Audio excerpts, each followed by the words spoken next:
Of course, these weren't real rioters. The rebels in t-shirts were all members of one of the participating agencies, but you couldn't tell that during the exercise. If you weren't protected by an orange vest signifying you as an observer, you were in danger of being hit by eggs, bottles, billy clubs, or even the occasional well-placed round from a sniper.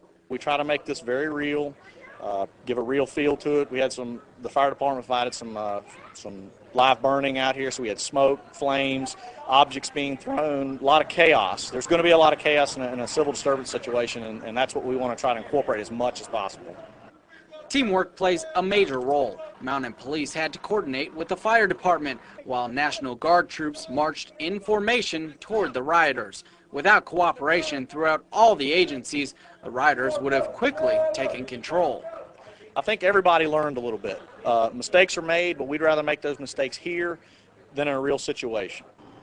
This was the fourth year the agencies have participated in this drill, and organizers say the old adage, practice makes perfect, certainly holds true in the face of disaster. And then, see, you talk about this, and mainstream writes articles about me like I'm crazy, making up troops and troop deployments when it's the Army Times, the Army War College. Hundreds of newspapers have announced it, and then I say, hey, that's tyranny, and they go, shut up, Jones doesn't exist.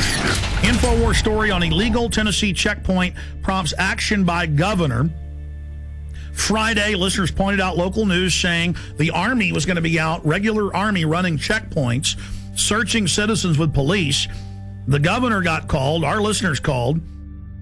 The Whiteville Police Department had plans to conduct a seatbelt checkpoint on Saturday, April 4th at Highway 64 within the city limits of Whiteville. The checkpoint was planned to be in conjunction with Homeland Security and the 251st Military Police in Bolivar.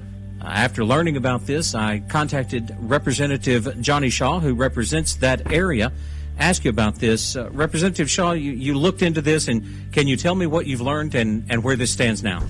I can. Actually, this has been canceled. Some calls were made to the governor's office about this on earlier today, this Friday, and of course the governor just simply said, I don't need another headache.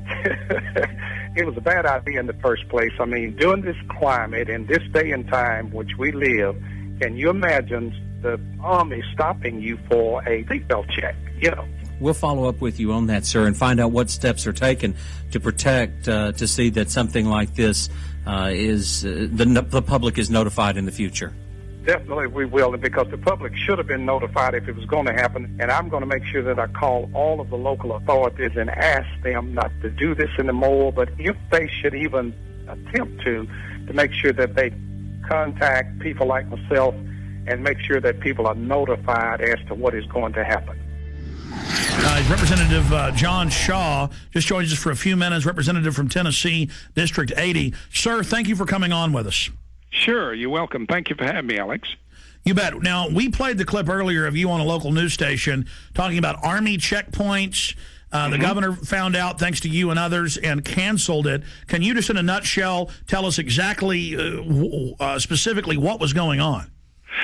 Yes, I can. First of all, I have got to check. Now, I don't have concrete facts, but I don't think the military has, first of all, any jurisdiction to be checking seatbelts. When you look at the fact of a military unit being out, your daughter, my wife, or someone driving through a roadblock with all of these local officials, the Army and everybody out there, I think it's just going to scare people to death. I think our local and state officials have the staff when needed to check seatbelts, to do a seatbelt check without the Army getting involved. And I just don't think it's a good idea. Well, obviously, sir, I don't know if you've heard, but yes, it still violates posse comitatus. They haven't completely removed that 1878 law. We know in Mexico and communist China they have troops on the streets. This is a sign of a banana republic, of a third world police state, so that we don't want that.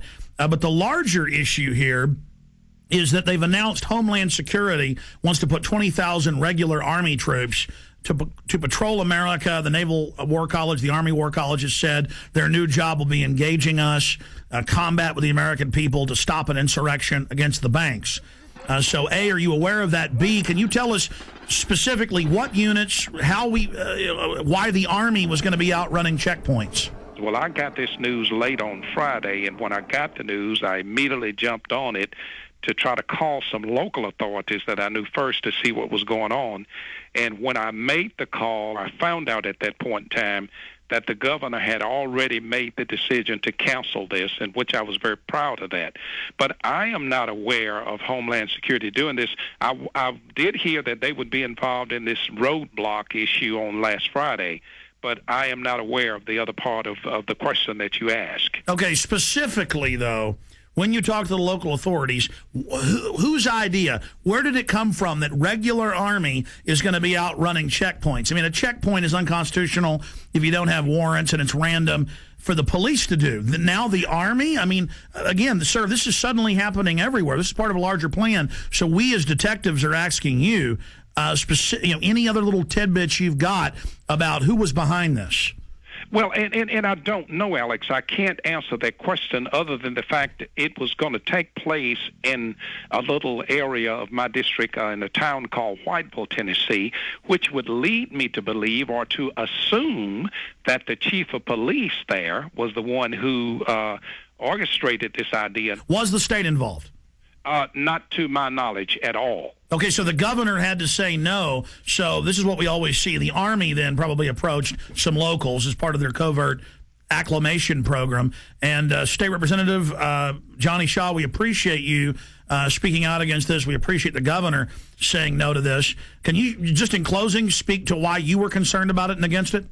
Well, again, I was concerned because I think in this economic climate, or in this climate that we are in, well, can you imagine your wife, your daughter, my wife or daughter, even son, driving up to a checkpoint with Homeland Security, the military police, the state police, if they were involved, and then, of course, all of your local authorities? It's going to make someone think something bad has happened in the community, and I just don't think this is a good idea.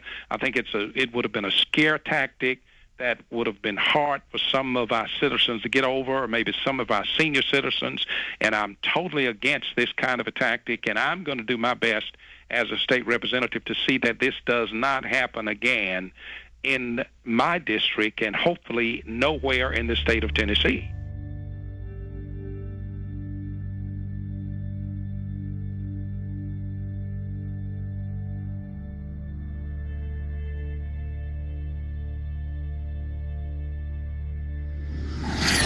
Now, this is being done to acclimate the public so they don't panic when troops take over the city hall, the county, the state. This is high treason. And Obama has taken all these new powers that Bush claimed and has expanded them day one. And suddenly the left that was against it isn't saying a thing. So that's part of the preparation. Guardsmen to conduct urban training at Arcadia in April. This is going on scaled back now. It says in this article, going door to door asking if they can search homes looking for weapons. And they practice raiding the local gun shop. And this is for domestic operations. Lieutenant Colonel, I really appreciate you coming on such short notice, sir. My pleasure. Thanks for the invitation. You bet. I saw this article out of the Daily Times Herald in Carroll, Iowa. Have you seen that? I sure have. And it's telling us about an urban warfare drill to be held in several towns. Can you tell us about that?